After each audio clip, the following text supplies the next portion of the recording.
If I may, I will introduce our next speaker, Alexey Debelov. Alexey is the partner of FP Wealth Solution, Swiss multifamily office. Alexey has over 14 years of experience and track record of outperformance in asset management. And he's also a professor at High School of Economics and the New Economic School in Moscow. Alexey, if you could start, please. Yes, thank you for a very detailed introduction, Igor. The very first thing I'd like to do is, besides sharing the presentation, of course, is to agree with Andrei's statement that the stock market has become quite different from what it was, and not necessarily what people think about it. Just a second. And while Andrei goes wide and discusses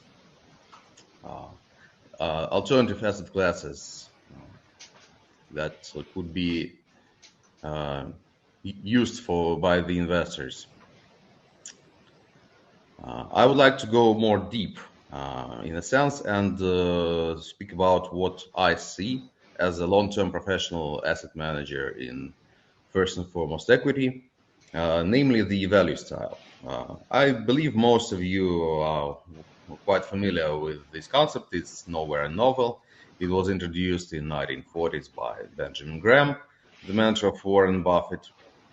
And I hope you see my presentation. But the situation currently is that the equity universe itself is very dispersed, very non-homogeneous. On this chart, courtesy of JP Morgan, you see that the difference between lowest, cheapest 20% and more expensive 80% quartiles of S&P stocks is as wide as it has never been since dot-com bubble. And this brings the profession of equity portfolio manager to the forefront, because you need to basically understand the different subclasses and geographies, styles, and individual stocks you are investing in, because this would affect the performance and risks quite significantly. So the value style, which we are favoring for years, and despite it being a dragon of the performance for the past decade. Value style is basically very simple, but not easy, of course. Simple in what sense? You are investing in in assets, not necessarily stocks, that you believe to be quite cheap comparing to the intrinsic value, to the fair value that you have calculated. And but finding such assets and calculating their intrinsic value is the easier half of the job. The harder half is psychology and institutional constraints that you face, because you need to be able to stick with your bets through thick and thin for some time until they realize. And therefore, it's hard to follow for many investors, like professional managers who are compared to their peers at a quarterly or monthly basis. And in this situation, they do not have the luxury of investing with the multi-year horizon, which is unfortunate and which is a drawback of our industry as a whole, because of course equities are a multi-year investment. You cannot guarantee any performance, or you cannot put reasonable boundaries on any performance in the short term. With the S&P index, for example, on a 1 year horizon, ranging from -50 to 50% over the last 60 years. And this is, of course, not an asset class for a short-term investor. Once we realize that, we go with the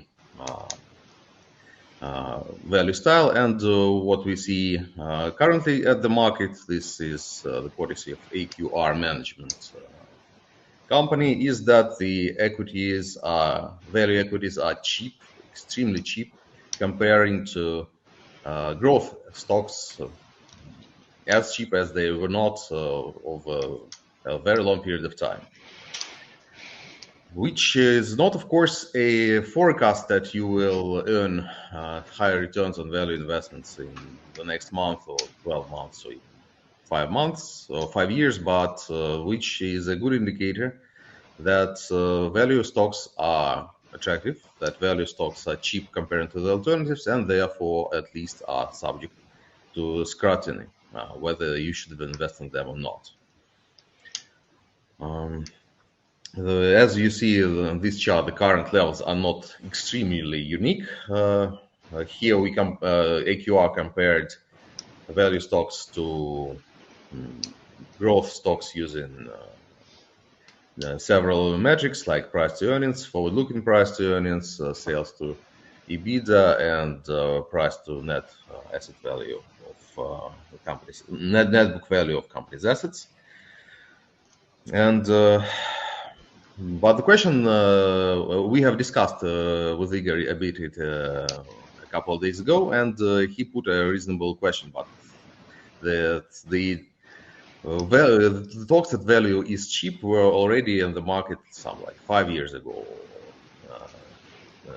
3 years ago. But we see from this chart that currently this undervaluation, that's mispricing of equity style, value equity style, is extreme, which might provide a good performance opportunity for the investors. But there is, of course, another school of thought, or an opposite school of thought, which says, well, maybe there is a reason for such performance, because there are other fundamental reasons why value should not be a top performer anymore. Maybe the market has ruled it out. Another illustration of cheapness using price to book metrics for the value style. But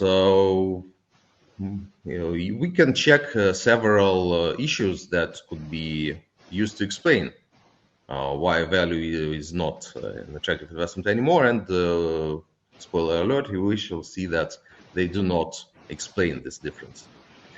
This slide is the difference in terms of expected earnings growth. So we're talking about growth rates between value stocks and growth stocks. And of course, growth stocks, the light blue line, is naturally the more the faster growing cohort, while the navy blue cheap stocks are slower growing cohort, which is natural. Otherwise, there would be no difference in valuations. But we see that the current situation is in the current situation, the growth differential is much narrower than it was over the past 27 years, for example. Therefore, the differences in growth is an unlikely explanation for the current cheapness of value stocks compared to growth stocks. Among other possible reasons, there are offered the ideas like lower return on assets. And this chart, again, quoted of AQR from the last year study, shows that both the gross performance of assets and the return on assets spreads between value stocks and growth stocks currently are nowhere near the extreme levels. They are around mean levels, and therefore cannot be used as the explanation for growth or for value undervaluation versus growth. If we talk about the debt levels, because value stocks will usually become value stocks because they have some hopefully temporary issues like high debt level, some issues in their operations which are waiting to be resolved positively or negatively, and therefore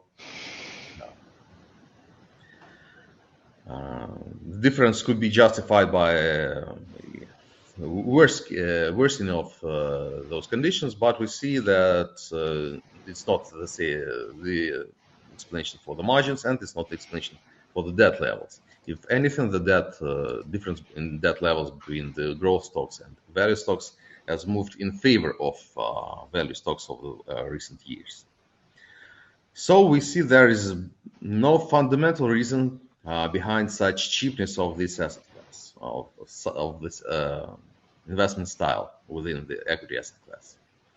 One can drive a parallel with the fixed income in this situation, with fixed income earning high returns over the past 40 years.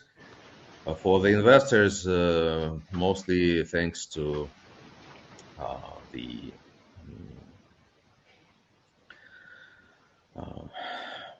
decline in yield to maturities or in the economy, so riding on the decrease of US Treasury bond rates for 10 years, for example, from 15% around the year 1980 to 0.5% just last summer.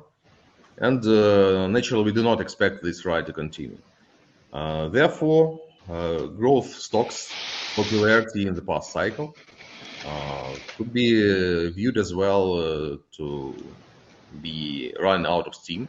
Not necessarily now, not necessarily in the nearest future, but we see that the attractiveness of the value stocks is currently at crisis levels, if we return a bit here, without there being an actual imminent immediate crisis in the markets.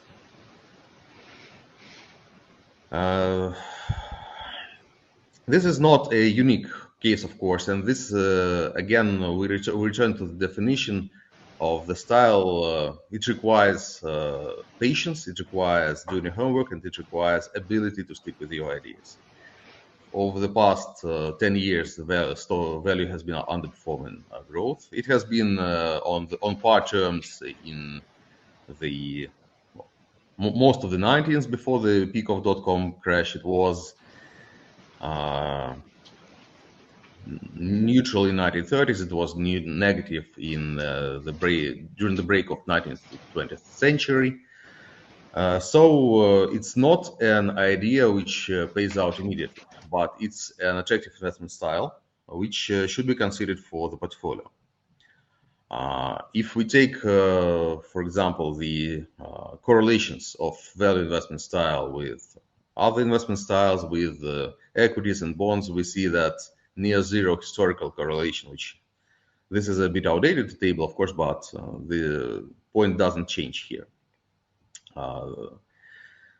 This investment style is based not on trying to catch the market, not on betting on the market or against the market. This is based on trying to catch the inefficiencies in the market, namely the inefficiency created by the human behavior.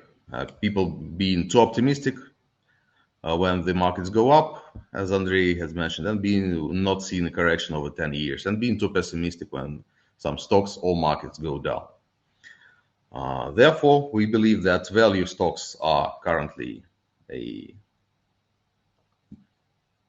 reasonable investment for most of the clients, except those who are completely unprepared for stock market risk. And they should be included in the portfolios because they, as I have shown just now, do contribute to return versus risk ratio of the portfolio being uncorrelated with main asset classes. And thank you for your attention. And if there are any questions, I would be happy to answer. I certainly do have some questions because this bubble story about the equity markets, and especially the bubble story about the value versus growth, has been in the market for quite some time, and there are many people who believe that actually there is an asset bubble currently. However, there is one potential simple explanation which you didn't cover in your presentation, and which I would like you to cover now. If we think about the simplest possible discounted cash flow model, then in the presence of near zero or sometimes even negative discount rates, we see that the future, the remote cash flows should matter more or at least as much as the near cash flows. And actually, with the negative discount rates, the remote cash flows are even more significant for the present value than the nearest flows. Don't you think that this can be an explanation of the relative cheapness of the value stocks? And if so, we know that it's highly unlikely that interest rates are going to go up significantly in the near future. At least this is the view corroborated by many market participants. And what do you think about the value strategy in such an environment? Thank you very much, Igor. Great questions. And this is a valid argument, and I believe the rates level is at least partially responsible for this discrepancy, but again, partially, because low rates have been around the market for quite a long time. But we see that there is little correlation between, from this chart, for example, between the undervaluation of cheapness of value versus growth and particular level of rates.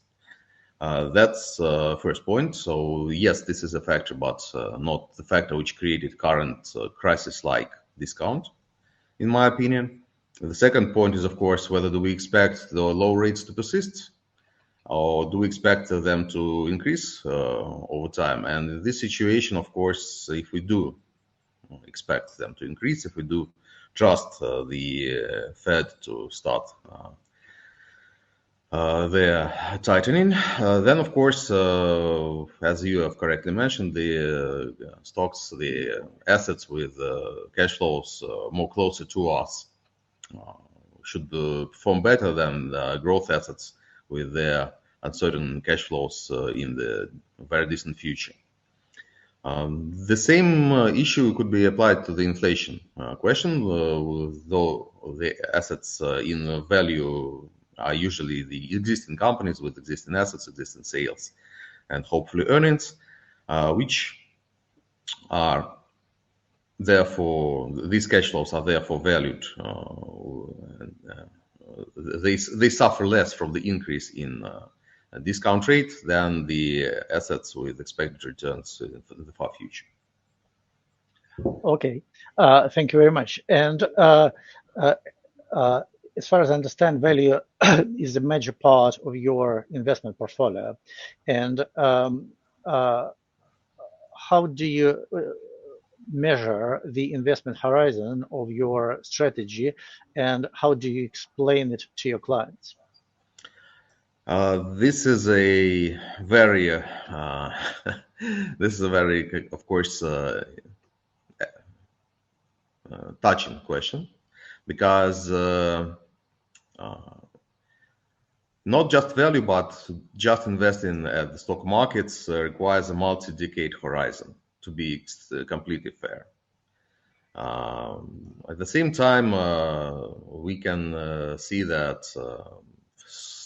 stock performance, like S&P performance, for example, on the horizons of 15 years have never been negative for the past, since mid-20th century at least. I haven't looked further. So at least that we can agree on with our clients, that if they have a part, at least, of their portfolio, which is basically a pension fund, which is has horizons greater than 10 or 15 or 20 years, this should be devoted to equities or equity-like equity risk products almost exclusively. Of course, you do not invest in equities for a period of several months or a year, because the volatility is extremely unpredictable and will be able to greatly impact your returns. Okay. I think this is quite a comprehensive answer, and thank you very much, Alexey, for your presentation.